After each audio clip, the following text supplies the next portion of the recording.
قطع کر دیے، کاٹ دیے گئے، بس صرف عبادتیں مذہبیں رہ گئیں۔ تو اللہ نے فرمایا فمن حج البیت، جو بیت اللہ کا ارادہ کرے، وہاں جانے کا ارادہ کرے،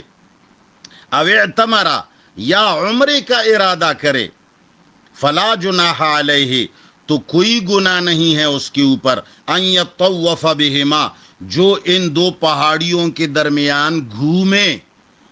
ادھر جائے ادھر جائے، جس کو سعی کہا جاتا ہے۔ چونکہ کسی زمانے میں مشرکین نے یہاں بت کھڑے کیے تھے، تو مسلمانوں کے اندر یہ غلط فہمی تھی کہ چونکہ یہ علاقہ بتوں سے منسوب ہیں اور یہاں بت رکھ دیے گئے ہیں، لہٰذا یہاں کا سعی کرنا کہیں بتوں کی تعظیم نہ ہو۔ تو اللہ تعالیٰ نے وہ غلط فہمی دور کی کہ فلا جناح علیہ ان یطوف بہما، مسلمانوں کے لیے کوئی گناہ نہیں کہ وہ ان دو پہاڑیوں کے درمیان سعی کرے۔ ومن تطوع خیرا، اور جس نے نفلی نیت کی تو وہ بھی اس کے لیے نیکی ہے۔ ومن تطوع، اور جو اس کو خوشی سے نفلی طور پر بجا لائے، خیرن، تو اس کے لیے بہتر ہے۔ یعنی اگر یہ فرض عمرہ، فرض حج کوئی کرتا ہے تو اس میں بھی یہ سعی کر سکتا ہے، لیکن اگر فرضی حج نہ ہو اور نفلی اجتماعات کے لیے، عمروں کے لیے کوئی جاتا ہے اور وہاں سارے اعمال کے ساتھ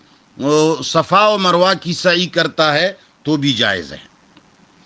فإن اللہ، یقیناً اللہ تعالی، شاکر علیم، وہ قبول کرنے والا ہے اور سمجھدار ہے۔ اب یہودیوں کو ایک اشارہ دیتے ہیں کہ یہ ابراہیم علیہ السلام کی جو قربان گاہ تھی وہ مروہ تھا، وہ اپنے بیٹے کو مروہ لے گیا تھا، تم لوگوں نے اس سے بیت المقدس بنا دیا۔ جس طرح کہ آج ہماری امت نے قبلے کے بارے میں یہ تحریف کی ہے کہ رسول اللہ صلی اللہ علیہ وسلم نے 16 مہینے بیت المقدس کی طرف نماز پڑھی ہے، تو اسی طرح یہود بھی تحریف کرتے تھے۔ تو اللہ تعالیٰ نے فرمایا ان الذین، یقیناً وہ لوگ، یکتمون، جو چھپاتے ہیں، ما، وہ وحی، وہ احکام، انزلنا، جو ہم نے نازل کی ہیں، من البینات، واضح دلائل میں سے، والہدا، اور ہدایت کی باتوں میں سے۔ اللہ فرماتے ہیں جو ہدایت کی باتیں اور واضح دلائل ہم نے وحی کے اندر نازل کی، اور نازل کرنے کے بعد لوگ اس کو چھپاتے ہیں یا اس میں تحریف کرتے ہیں، من بعد ما بیناہ للناس، بعد اس کے کہ ہم بیان کر چکے ہیں ان کو، اللہ نہ لوگوں کے لیے،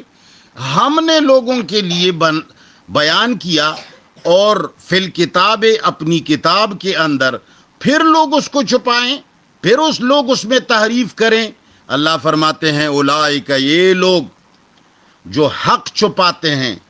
یہ لوگ جو تحریف کرتے ہیں، یلعنہم اللہ، ان کے اوپر اللہ تعالی لعنت بھیجتے ہیں، پٹکار ہے اللہ کی ان کے اوپر، ویلعنہم اللاعنون، اور سارے لعنت کرنے والے جتنے گناہگار لوگ ہیں وہ بھی ان پر لعنت کریں گے۔ اور تو چھوڑو مومن، اللہ اور سارے گناہگار بھی ایسے لوگوں پر لعنت بھیجتے ہیں، اور یہ لعنت کے مستحق ہیں جو اللہ کی کتاب میں حقائق آنے کے بعد وہ چھپاتے ہیں یا ان میں تحریف کرتے ہیں۔ ہاں، وہ لوگ لعنت سے مستثنا ہوں گے، الا الذین، مگر وہ لوگ لعنت کے مستحق نہیں ٹھہریں گے، تابو، جو توبہ کرے، اور توبہ قبول اس وقت تک نہیں ہوتا، وَأَصْلَحُوا، جب تک انہوں نے اپنے عمل کی اصلاح نہ کی ہو۔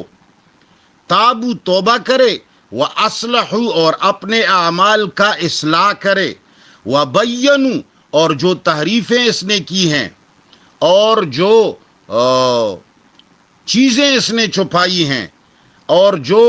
گڑبڑیشن اس نے قرآن میں کیا ہے وہ بینو، اس کو واضح کرے، باقاعدہ اعلان کرے کہ میں نے اللہ کی کتاب کے ساتھ یہ خیانت کی ہے، میں نے اپنی فلان کتاب میں یہ لکھا، میں نے اپنی فلان تحریر میں یہ لکھا، میں نے اپنے فلان بیان میں یہ بکا، میں نے غلط باتیں کی، میں نے اللہ تعالیٰ کے قانون کے اور قرآن کے اندر تحریف کی ہے، لہٰذا مسلمانوں ہوشیار ہو جاؤ کہ میری وہ باتیں اگر تمہارے سامنے آ جائیں تو اس کو نہ ماننا۔ تو اللہ فرماتے ہیں ایسے لوگ جو توبہ بھی کریں، اعمال کا اصلاح بھی کریں اور اپنی تحریفات کو واضح اور بیان بھی کریں تو یہ لوگ پھر بچ جائیں گے۔ فاولئک، پھر ایسے لوگ، اتوب علیہم، اللہ فرماتے ہیں میں ایسے لوگوں پر مہربانی کر کے ان کی توبہ قبول کرتا ہوں۔ وَأَنَا التَّوَّابُ، میں بہت زیادہ توبہ قبول کرنے والا، الرحیم، رحم کرنے والا ہوں۔